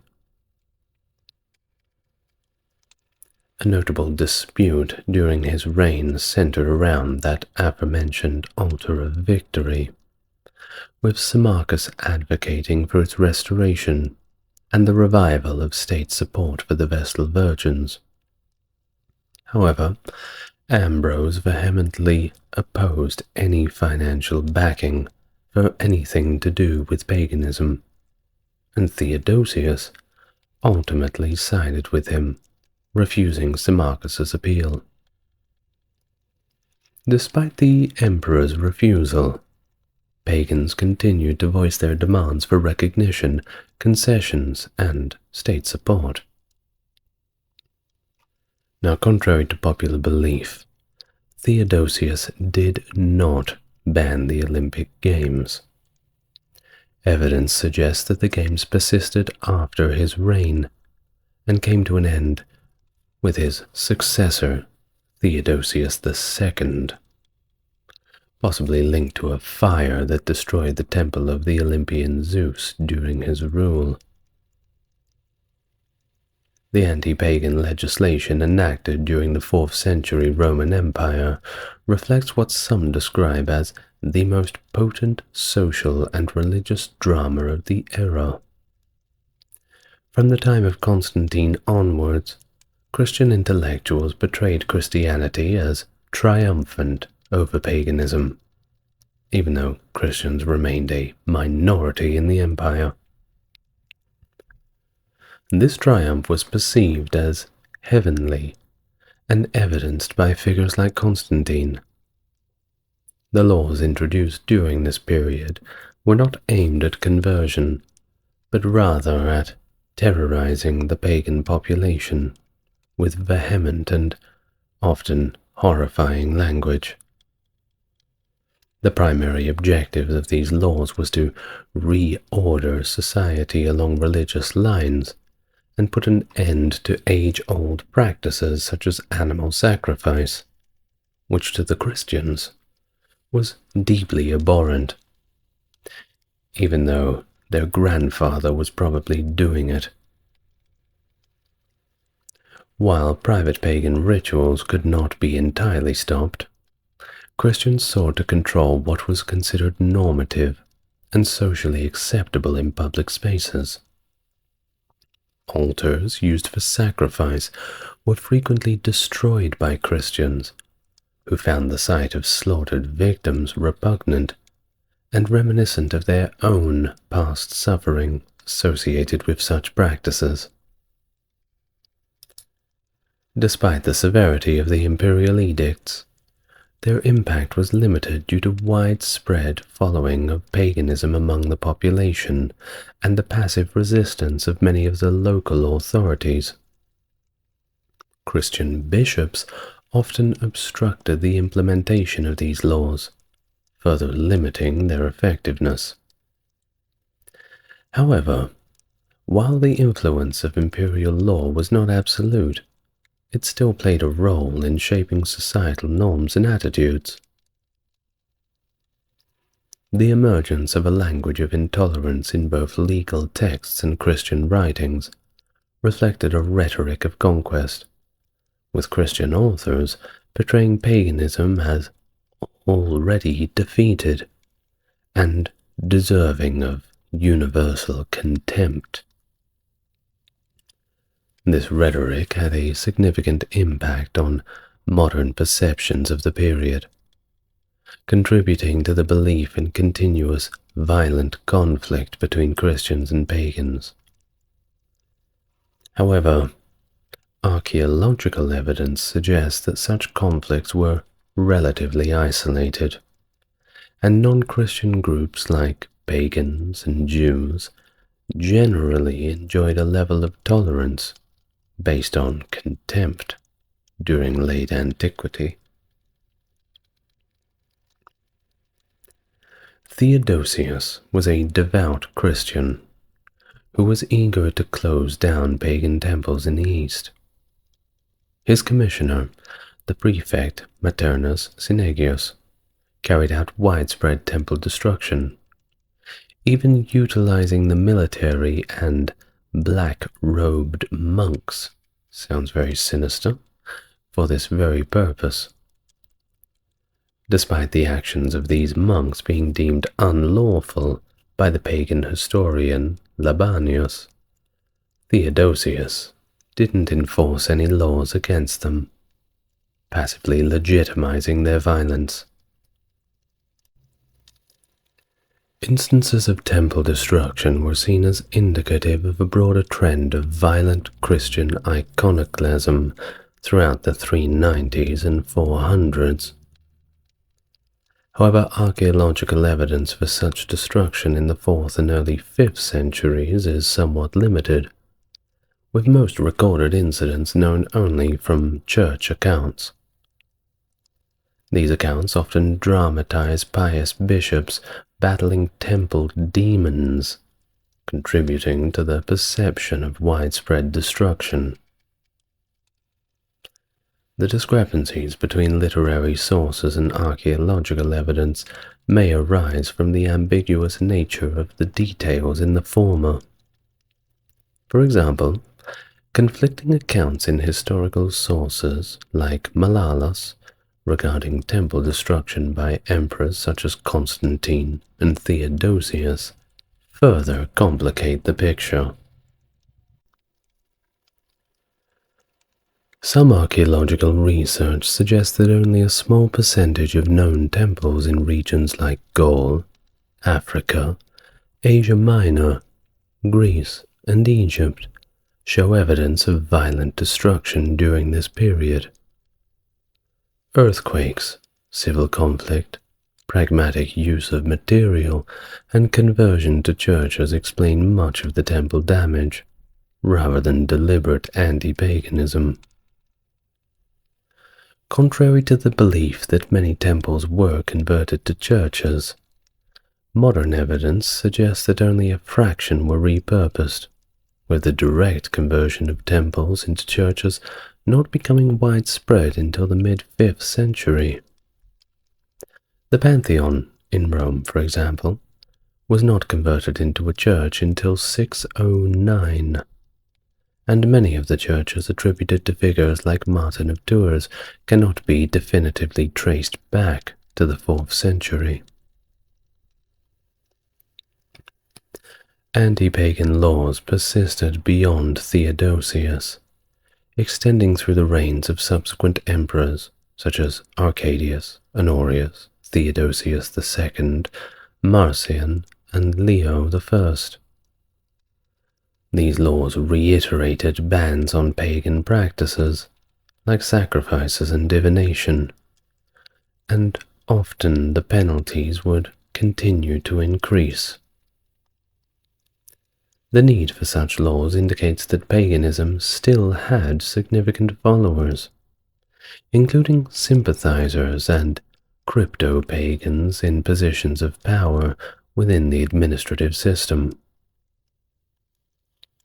While public sacrifice ended in major cities like Constantinople and Antioch during Theodosius's reign, enforcement of these measures varied outside the imperial court. Away from the center of power, such efforts were less effective and endured until the 5th and 6th centuries. By the early 5th century, under rulers like Honorius and Theodosius II, laws against magic and divination became more stringent. For instance, a law in 409 targeted astrologers, ordering them to convert and burning their books of mathematics used for computations. Despite Christianization efforts, some regions retained substantial pagan populations well into late antiquity. For example, the prefecture of Illyricum and the city of Aphrodisias housed significant pagan communities, including philosophical schools. In Rome, the elite remained largely pagan, and institutional cults continued to exist in reduced forms, funded privately. Discoveries at Aphrodisias and Athens challenged the notion of pagans worshipping in secrecy and fear. Overt pagan statuary and altars found in these cities suggest that paganism persisted openly, despite legal and literary portrayals suggesting otherwise. In 476, Romulus Augustulus, the last Western emperor of Roman descent, was deposed by Odoacer, marking the end of the Roman Empire in the West. Odoacer became the first barbarian king of Italy. By the time of Emperor Anastasius I ascended the throne in 491, the Goths, who had established themselves in Italy, had been Christian for over a century. Some argue against the notion that late antiquity witnessed a wholesale process of Christianization of the empire. While certain cultural and social changes did occur, they did not necessarily reflect an overall Christianization. Instead, a public culture emerged that could be shared by polytheists, Jews, and Christians alike, albeit with Christian influence, mainly in the elimination of blood sacrifice. In fact, many have suggested that a truly Christian empire did not emerge until the time of Justinian, also known as Justinian the Great, 527 to 565, who played a significant role in integrating Christian ideals and legal regulations into Roman law. He made revisions to the Theodosian codes, incorporating Christian elements, and enacted legislation against practices like sacrifice well into the 6th century. Justinian's government became increasingly autocratic, and he persecuted pagans, religious minorities, and dissenters within the bureaucracy. This zeal for religious and cultural uniformity led to conflicts, including with Rome and the eastern provinces. Under Justinian's reign, there was considerable destruction associated with the supremacy of Christian belief. He ordered the persecution of surviving pagans, including the burning of pagan books, pictures, and statues. This persecution, accompanied by the destruction of pagan literature, occurred at Cainregon. Many ancient texts, mostly on perishable materials like papyrus, were lost due to active persecution during Justinian's rule, making it somewhat challenging to assess the extent of the losses attributed to Christians. Thank you very much for joining me. We've reached the end of our discussion for today.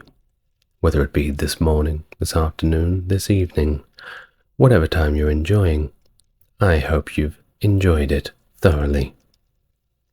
I'd like to thank my Mega Chad tier Patreon Stark Factory for his support.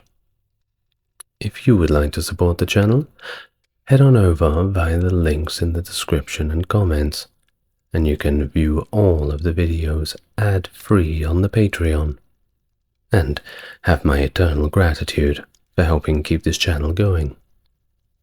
Otherwise, I will see you in the next video. Thank you very much for watching. Good night, everyone.